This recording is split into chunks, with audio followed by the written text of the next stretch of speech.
मेरा नाम एक्स मुस्लिम अब्दुल्ला है। यह चैनल किसी भी मुसलमान के प्रति नफरत फैलाने के लिए नहीं है।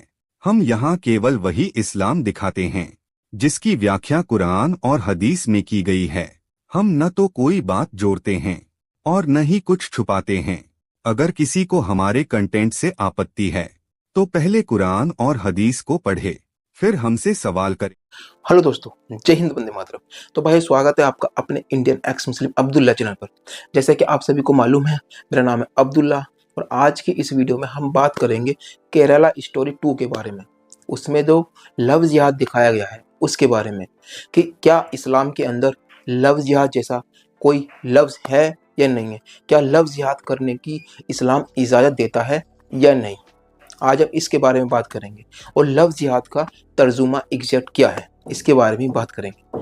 ठीक है भाइयों, तो अब आते हैं अपने टॉपिक पर। तो जब हम लव जिहाद के बारे में किसी आम मुसलमान से पूछते हैं तो आम मुसलमान कहता है कि हमारे हिंदुस्तान के अंदर एक मुसलमान लड़का एक हिंदू लड़की से भी शादी कर रहा है और एक हिंदू लड़का मुसलमान लड़की से भी शादी कर रहा है। तो शादी ब्याह कोई नहीं देखा जाता हिंदुस्तान के अंदर, सब एक दूसरे से शादी कर रहे हैं। रही बात हिंदू लड़कियों को फंसाने की, तो ये एक प्रोपोगंडा है जो आरएसएस और बीजेपी की तरफ से ये उठाया जाता है, वरना इस्लाम के अंदर लव जिहाद जैसा कुछ भी नहीं है। और हमारे देश में तो हिंदू मुस्लिम से शादी कर रहे हैं, मुसलमान हिंदू से शादी कर रहे हैं। शादी करना, प्यार मोहब्बत करना कोई पाप तो नहीं है भाई। एक मुस्लिम लड़की एक हिंदू लड़के से भी मोहब्बत कर सकती है और एक हिंदू लड़की एक मुस्लिम लड़के से भी मोहब्बत कर सकती है। मोहब्बत में कहाँ धर्म और मजहब देखा जाता है। तो आम मुसलमान तो आपसे ये वाली बात कहेगा, लेकिन जब आप किसी पढ़े लिखे मुसलमान से पूछेंगे, किसी स्कॉलर से जिसे इस्लाम का इल्म है, यानी जिसे मौलाना है, उनसे जब आप पूछेंगे तो वो आपको क्या जवाब देंगे इसका। वो आपको जवाब देंगे कि इस्लाम के अंदर लव जिहाद है ही नहीं। इस्लाम में एक मुसलमान नॉन मुस्लिम लड़की से शादी कर ही नहीं सकता, कुरान इजाज़त ही नहीं देता। जब आप सूरह बकरा चैप्टर नंबर 2 वर्स नंबर 221 पढ़ेंगे, यानी सूरह बकरा की जब आप 221 पढ़ेंगे तो उसके अंदर क्लियर लिखा हुआ है कि एक मुसलमान एक नॉन मुस्लिम लड़की से शादी नहीं कर सकता, क्योंकि उसके लिए एक नॉन मुस्लिम लड़की चाहे कितनी भी खूबसूरत क्यों ना हो, कितनी भी खूबसूरत क्यों ना हो, और एक मुस्लिम लड़की चाहे कितनी भी बदसूरत क्यों ना हो, वो बदसूरत मुस्लिम लड़की एक खूबसूरत हिंदू लड़की से ज़्यादा बेटर है एक मुसलमान के लिए। कुरान तो ये कहता है। तो कुरान के अंदर तो लव जिहाद जैसा कोई मैटर ही नहीं है। कुरान तो मना करता है हिंदू लड़की से शादी करने की। तो ये लव जिहाद एक प्रोपेगेंडा है, बिल्कुल क्लियर। वो भी इसको ये कहकर अपने आप को जस्टिफाई करते हैं, क्योंकि इस्लाम इजाज़त नहीं देता। अगर कोई करता भी है तो वो इस्लाम के विरुद्ध जाकर ये काम करता है, उसका इस्लाम से कोई लेना देना नहीं, वो अपना पल्ला झाड़ देते हैं। लेकिन इसकी सच्चाई क्या है आज मैं आपको बताऊंगा, और ये कहाँ कहाँ काम और किस किस तरीके से हुए हैं मैं ये भी आपको बताऊंगा। सबसे पहले मैं आपको ये बताऊंगा, इस बात को साबित करने के लिए मैं आपको एक मिसाल देता हूँ। इस मिसाल से हम समझेंगे। ठीक है भाइयों, वो मिसाल क्या है। जब आप सूरह बकरा सूरत नंबर 2 आयत नंबर 173 पढ़ते हैं और सूरह मैदा सूरत नंबर 5 आयत नंबर 3 और सूरह नहल सूरत नंबर 16 आयत नंबर 115 और सूरह अनाम सूरत नंबर 6 आयत नंबर 145 पढ़ते हैं, इन चारों आयतों के अंदर लिखा हुआ है हुर्रिमत अलैकुम अत्तातु वद्दमु वल हमुल खिंजीर, कि आपके लिए हराम है मरा हुआ गोश्त, खून, खिंजीर, यानी सूअर आपके लिए हराम है। इन चारों आयतों के अंदर लिखा हुआ है। लेकिन मैं आपको कहूं कि आपके लिए सूअर खाने की इस्लाम इजाजत देता है तो आपको बड़ा ताज्जुब होगा, लेकिन ये बात हकीकत है। इसी आयत के अंदर ये भी लिखा हुआ है कि अगर आप मजबूर कर दिए जाएं तो आप खा सकते हैं। भाई मजबूर है इंसान तो सूअर खा सकता है, कुछ तो एक रीजन बताया ना। लेकिन जब आप पढ़ेंगे तो सूअर हराम है। इसी तरीके से आप नॉन मुस्लिम लड़की से शादी नहीं कर सकते, ये बिल्कुल सही है। लेकिन अगर सिचुएशन ऐसी है, कैसी, कि आपकी नीयत है ऐसी कि उसको इस्लाम में कन्वर्ट करना है, मुस्लिम की तादाद बढ़ानी है, तो आपके लिए वो जायज़ हो जाती है। किस तरीके से मैं आपको बताना चाहूँगा। ये सही बुखारी की हदीस नंबर 1 है। इसमें क्या लिखा हुआ है, इसमें लिखा हुआ है कि अमल का दारोमदार नीयत पर है। अगर आपकी नीयत सही है तो आपका वो अमल ठीक हो जाती है। अगर आपकी नीयत सही है तो आपका वो बेकार अमल ठीक हो जाता है। यानी अगर आपकी नीयत ये है कि आप जिस हिंदू लड़की से शादी करने की ट्राई कर रहे हैं, कोशिश कर रहे हैं, आपकी नीयत क्या है कि उसको इस्लाम में कन्वर्ट करना है। अगर आपको उसको इस्लाम में कन्वर्ट करना है तो वो आपके लिए हलाल है। क्यों? क्योंकि अमल का दारोमदार नीयत पर है और आपकी नीयत ये है कि उसे इस्लाम में कन्वर्ट कराना है। इस वजह से हम उससे प्यार का नाटक कर रहे हैं, तो आपके लिए वो जायज़ है। तो इस हदीस पर अमल करते हुए लफ्ज़ जिहाद किया जाता है। अगर आपकी नीयत ये नहीं है कि उसे कन्वर्ट कराना है इस्लाम के अंदर, तो फिर आप उससे शादी नहीं कर सकते, सूरह बकरा सूरत नंबर 2 आयत नंबर 221 के हिसाब से। तो इस तरीके से लफ्ज़ जिहाद की इस्लाम इजाज़त देता है, क्योंकि आपकी नीयत उसको इस्लाम में कन्वर्ट कराना है, इस वजह से आपके लिए वो अमल जायज़ हो जाता है। ठीक है भाई। और जो हमारे हिंदुस्तान में केस आए हैं, कितने केस आपने सुने हैं हिंदुस्तान के अंदर? अब आप खुद सोचिए कि क्या केस ये ऐसे ही चल रहे हैं? क्या लोग जो लफ्ज़ जिहाद कर रहे हैं वो ऐसे ही कर रहे हैं? उनकी बाकायदा ट्रेनिंग होती है, उन्हें ये वाली बातें बताई जाती हैं कि आपकी नीयत मुसलमानों की तादाद बढ़ाना है और उन्हें इस्लाम में कन्वर्ट करना है। इस वजह से ये आपके लिए जायज़ होता है अमल, नॉन मुस्लिम से शादी करना और उनसे प्यार करना भी। फिर तो आपके लिए सब कुछ जायज़ हो जाता है, क्योंकि नीयत पर है ना अमल का दारोमदार। तो फिर तो आपके लिए सब जायज़ हो गया। फिर तो प्यार करना भी जायज़ हो गया, फ़ोटो खिंचवाना भी जायज़ हो गया, उसे झूठ बोलना भी जायज़ हो गया, फिर तो उसे शादी करना भी जायज़ हो गया, फिर तो सब कुछ जायज़ है भाई, जब आपकी नीयत ये है कि उसे कन्वर्ट करना है। और ये मैं नहीं कह रहा, ये हदीस कह रही है। अब मेरे ऊपर इल्ज़ाम ना लगाना, क्योंकि इस हदीस के अंदर बिल्कुल क्लियर लिखा हुआ है कि अमल का दारोमदार नीयत पर है। ठीक है भाइयों। अब आते हैं कि हमारे देश के अंदर जो केस चले हैं, तो आपने अक्सर ये सुना होगा कि ये तो प्रोपोगंडा है बीजेपी से और आरएसएस से। इन्होंने इस लफ्ज़ जिहाद को उठाकर सर पर रख रखा है और यही इस चीज़ को फैला रहे हैं और यही लोग इस चीज़ को मतलब प्रमोट कर रहे हैं, मतलब कि लफ्ज़ जिहाद लफ्ज़ जिहाद लफ्ज़ जिहाद। तो भाइयों मैं आपको बताना चाहूँगा, इसकी शुरुआत बीजेपी आरएसएस से नहीं हुई थी। किससे हुई थी इसकी शुरुआत? तो एक केरला के सीएम थे, जो पहले सीएम थे, बाद में यानी जिस वक्त उन्होंने ये वाली बात कही थी उस टाइम वो सीएम नहीं थे। उनका नाम क्या था? अच्युतानंद। उन्होंने लफ्ज़ जिहाद का जिक्र किया था कि केरला के अंदर ये लफ्ज़ जिहाद चल रहा है, हिंदू बच्चियों को फंसाया जा रहा है। ठीक है। और उसके बाद केरला के कैथोलिक चर्च के एक ईसाई पादरी, उन्होंने ये कहा था कि ईसाइयों की बच्चियों को यानी क्रिश्चियन की बच्चियों को लफ्ज़ जिहाद में फंसाकर सीरिया भेजा जा रहा है।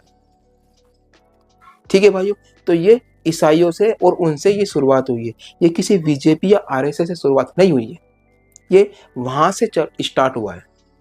ठीक है भाइयों। और कितने कितने केस आपके सामने आए हैं ये भी मैं आपको थोड़ा बता दूं कि वैसे केस तो बहुत सारे हैं, बहुत सारे केस। अगर मैं बताना चाहूँगा तो घंटों बीत जाएंगे, लेकिन कुछ मोटे मोटे मैं आपके सामने रखना चाहूँगा कि ऐसे केस बाकायदा हुए हैं। ऐसे केस 2014 में झारखंड की तारा सहदेव को एक रकीबुल ने, किसने?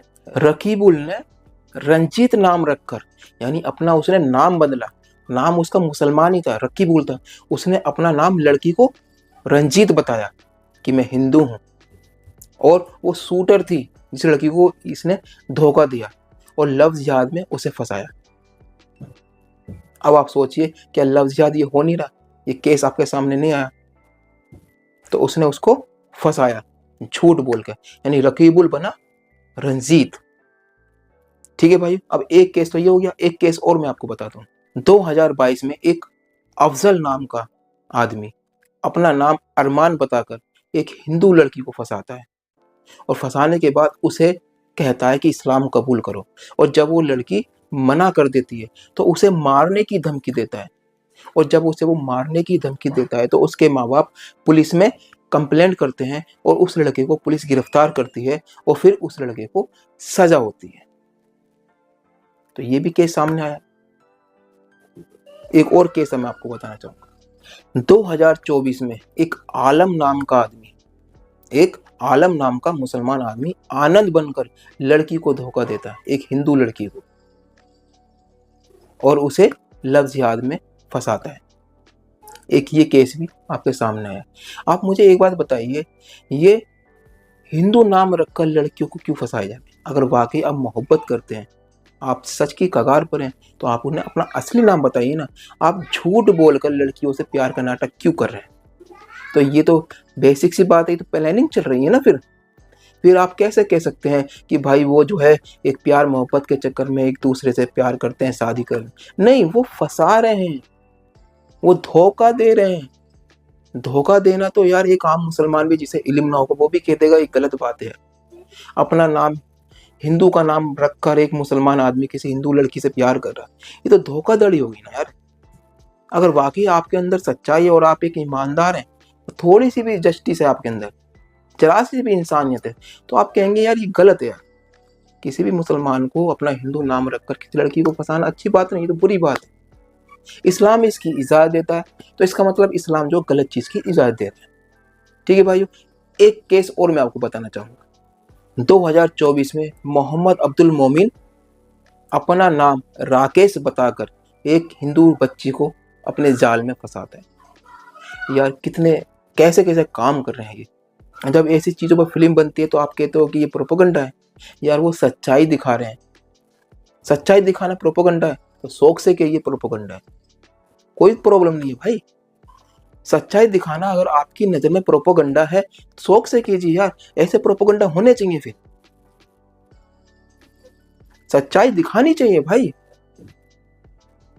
ऐसे प्रोपेगेंडा होने चाहिए। क्यों भाइयों? अब आगे बढ़ते हैं।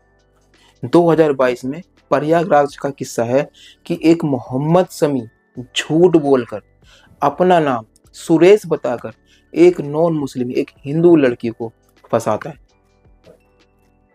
ये इतने सारे केस आपके सामने आ रहे हैं, आप कैसे कह सकते हैं कि ये प्रोपेगेंडा है? ये एक सच्चाई है। आप कहां तक झुठलाओगे सच्चाई को? सच्चाई से आंख मीचने से कोई फर्क नहीं पड़ेगा। अगर कबूतर बिल्ली को देखकर आंख मीच लेता है तो इससे खतरा खत्म नहीं हो जाता? क्यों जी? अगर आप कहते हो कि ये प्रोपेगेंडा है तो शौक से कहें भाई, आपको बुरा लग रहा है क्योंकि आपको सच्चाई दिखाई जा रही है, आपको सच्चाई हजम नहीं हो रही। सच जो है ना कड़वा होता है मेरे भाइयों, और सच को ना निगला जाता है। तो ये सच जो है ना आपको निगलना पड़ेगा। जितने भी मुसलमान भाई मेरी इस वीडियो को देख रहे हैं, मैं आपको बता दूं, ये एक कड़वा सच है। वो कड़वी चीज़ जो होती है ना वो निगली जाती है, चबाई नहीं जाती। तो आप इसे चबाएं ना, इसको निगलें। ठीक है भाइयों। और एक केस तो आपने बहुत ही सुना होगा, जागूर बाबा का। क्यों जी? बड़ा फेमस केस है, उसने पता नहीं कितनी बच्चियों को फंसाया। बताओ यार, ऐसे ऐसे केस सामने आते हैं यार, आपको जरा ये ऐसा महसूस नहीं होता यार ये गलत हो रहा है हमारी हिंदू बच्चियों के साथ? यार कोई तुम्हारे साथ ऐसा करे तो फिर भी आप ये कहेंगे कि प्रोपेगेंडा है। अगर कोई नॉन मुस्लिम जो है आपकी बच्ची को फंसा के ले जाए मुस्लिम नाम बताकर, आपको कैसा लगेगा? तो ऐसा ही उनको भी लगता है यार। एक ये अफारुल हक बना प्रिंस, और इसने 300 से ज़्यादा हिंदू लड़कियों को इस्लाम में कन्वर्ट किया, उन्हें फंसाया। यार आप जरा सोच के देखिए यार, ये लोग इतने गंदे गंदे काम कर रहे हैं यार, इनकी पोल खोली जा रही है ऐसी फिल्मों के द्वारा, और आप कह रहे हो ये फिल्म प्रोपेगेंडा है। आपको शर्म नहीं आती यार? आपके अंदर इंसानियत नहीं है यार बिल्कुल भी? क्या आपको थोड़ी बहुत समझ है नहीं है? ये सारी इंसानियत दबा के बैठ गए हो यार। आप मुसलमान, यार मैं ये सुनता आया हूँ कि मुसलमानों के अंदर इंसानियत होती, पर आपके अंदर इंसानियत है या नहीं है यार? पहले ये तो बताइए यार। अगर आपके अंदर इंसानियत है तो सच से मुंह फेरना अच्छी बात है, ये तो गलत हो रहा है यार। जब मैंने केरला स्टोरी 2 का ट्रेलर देखा, मेरी आंख से आंसू निकल गए। आप जरा सोच के देखिए यार, मैं एक एक्स मुस्लिम हूँ, मेरी आंख से आंसू निकल गए यार। तो मेरे अंदर इंसानियत है यार। मैं कह रहा हूँ जब कोई हिंदू इस ट्रेलर को देखेगा यार, इस फिल्म को देखेगा, उसकी आंख से आंसू के रुकेंगे नहीं यार। मैं कहता हूँ जिसके अंदर इंसानियत है ना, वो रो पड़ेगा कसम से ऐसी चीजों को देखकर। जो बेटी वाला होगा, जिसके घर में बेटी होगी, आपके घर में भी बेटी है यार, कोई आपकी बेटी के साथ ऐसा करे तो कैसा लगेगा यार, कैसा लगेगा? आप यार किस चीज के यार, गलत चीज के खिलाफ खड़ा होना चाहिए यार। आप तो और उल्टा हमारे खिलाफ खड़े होते हो यार। तुम्हें तो केरला स्टोरी जैसी और क्या नाम है ये कश्मीर फाइल जैसी ऐसी ऐसी फिल्मों के खिलाफ नहीं, इसके साथ खड़ा होना चाहिए भाई। अगर वाकई आपके अंदर इंसानियत है तो, क्योंकि वाकई यार जुल्म हुआ। ये ऐसी ऐसी फिल्में जो इतिहास के ऊपर बनाई जा रही हैं, इनसे कोई गलत मैसेज नहीं जा रहा, इनसे वो मैसेज जा रहा है जो इनके साथ विचारों के साथ हुआ है, और वो आगे ना हो किसी के साथ। लोग समझदार बने, अपनी हिफाजत करें, ये दर्शाती हैं फिल्में। अगर आपके अंदर इंसानियत होगी तो आप समझेंगे, अगर नहीं इंसानियत होगी तो आप नहीं समझेंगे, सबसे पहली बात। क्योंकि आपके घर में भी बेटी है, आपके घर में भी बेटी है, आप भी एक बाप हैं किसी बेटी के। जब कोई आपकी बेटी को जबरदस्ती बीफ खिलाएगा, जब आपको पता चलेगा। जब मैंने इस ट्रेलर के अंदर देखा, भूखी मर जाऊंगी लेकिन बीफ नहीं खाऊंगी।